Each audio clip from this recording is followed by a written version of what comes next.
یہ بیٹیاں جو ہوتی ہیں نا، ان کا بھی رویہ کو انوکھا ہوتا ہے ساری دنیا سے، انوکھا۔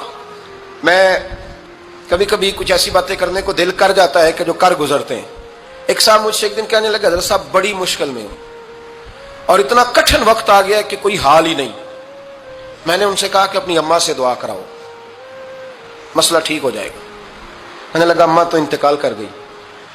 تو میں نے کہا بہن سے دعا کراؤ۔ کہنے لگا بہن دور رہتی ہے۔ تو میں نے کہا پھر بیٹی سے کرا لو۔ آپ یقین کریں، اللہ کے گھر میں بیٹھا ہوں، رمضان کا مہینہ مجھے تیسرے دن ملا۔ کہنے لگا حضرت صاحب الحمدللہ اللہ نے میری مشکل آسان کر دی۔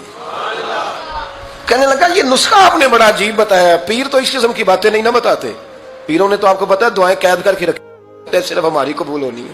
کہنے لگے ہم ان کا میرے ساتھ ارادت کا رشتہ ہے۔ کہنے لگے آپ کس طرح کے پیر ہیں کہ آپ نے مجھے پلٹ کے کہہ دیا کہ اماں سے، بہن سے، بیٹی سے۔ تو میں نے کہا اصل بات یہ ہے کہ میں کبھی تھکا بھی ہوتا ہوں، کبھی کسی رنگ میں بھی ہوتا ہوں، اور کئی دفعہ اب تو یہ حال ہو گیا ہے کہ رونا آئے بھی تو روتے نہیں کہ لوگ تماشا نہ سمجھیں۔ کئی دفعہ آنسو چھپانے بھی پڑتے ہیں کہ لوگ اس کو اداکاری اور فنکاری ہی نہ سمجھنے لگ جائے۔ تو میں نے کہا یہ جو بیٹی ہوتی ہے نا، یہ جو بہن ہوتی ہے، یہ جو ماں ہوتی ہے، اس کو اشارتاً بھی آپ کان میں کہہ دینا مشکل میں ہوں تو یہ رات کو رو رو کے مصلی بھگو دیتی، یہ رو رو کے دعا مانگتی ہے بیٹے کے لیے، بھائی کے لیے، باپ کے لیے۔ اس کا رنگ ہر بیٹی پیار کرتی ہے، اور یقین کریں کہ کلیجہ ٹھنڈا ہو جاتا ہے جب بیٹیاں چھاتی پہ لیٹتی ہیں، تو لطف آتا ہے کہ اللہ کریم نے اس ننھی سی کلی میں کیا ٹھنڈک رکھی ہے کہ سارے دل کا جو ہے بوجھ اس نے ہلکا کر دیا۔ تو بتائیے پھر میرے نبی پاک کی شہزادی کی حضور سے محبت کتنی ہوگی۔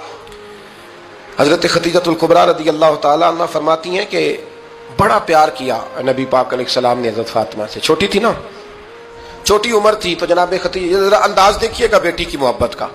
حضرت خدیجہ فرماتی ہیں حضور جب گھر آتے نا تو دروازے پہ کھڑے ہو کے اونچی آواز میں فرماتے السلام علیکم۔ کہتے ہیں حضور نہ سلام لیتے، میں جواب دیتی، اپنے گھر حضور آئے ہیں پر نبی پاک دروازے پہ ہی کھڑے ہیں۔ فرماتی ہیں کھڑے رہتے حضور، میں پھر تھوڑا ہنستی اور پھر میں کہتی فاطمہ سنتی ہو؟ اماں جی سنتی ہوں۔ فرمایا تمہارے ابا آ گئے ہیں دروازے پہ۔ تو فرماتی ہیں جناب فاطمہ وہاں سے دوڑ کے آتی اور رسول کریم کا دروازہ کھولتی، پھر نبی پاک کو انگلی سے پکڑ کے اندر لاتی۔ فرماتی ہیں جب تک وہ جاتی نہیں اللہ کے رسول دروازے پہ کھڑے رہتے، وہ انگلی پکڑ کے لاتی، پھر رسول کریم انہیں گود میں بٹھا لیتے۔ فرماتے ہیں وہ چھوٹی چھوٹی باتیں پوچھتی اور حضور ان کے بڑے بڑے جواب دیتے۔ وہ چھوٹی چھوٹی باتیں، بچپن کی ایک بات لکھی ہے ہمارے محدثین نے، ایک دن چھوٹی عمر میں، بالکل چھوٹی عمر میں حضرت فاطمہ نے پوچھا یا رسول اللہ میں اپنے رب کو کب دیکھوں گی؟ اللہ اکبر، عمر چھوٹی اور بات بڑی کر دی، میں کب دیکھوں گی؟ تو حضور نے فرمایا فاطمہ بڑی جلدی، رب کریم تمہیں جنت میں لے جائے گا اور ساری جنتی عورتوں کی سردار بنائے گا، اور پھر میرا رب تجھے اپنا دیدار بھی کرائے گا۔ تو جناب فاطمہ تو زہرا رضی اللہ تعالیٰ عنہ چھوٹی چھوٹی باتیں کرتی ہیں۔ حضرت خدیجہ کہتی ہیں جب چلے جاتے نا حضور تو میں پھر بلاتی، میں کہتی ادھر آنا فاطمہ، کیا باتیں کر رہی تھی اپنے ابا سے؟ تو کہتی پھر وہ مجھے بتاتی بھی اور راضی بھی ہوتی۔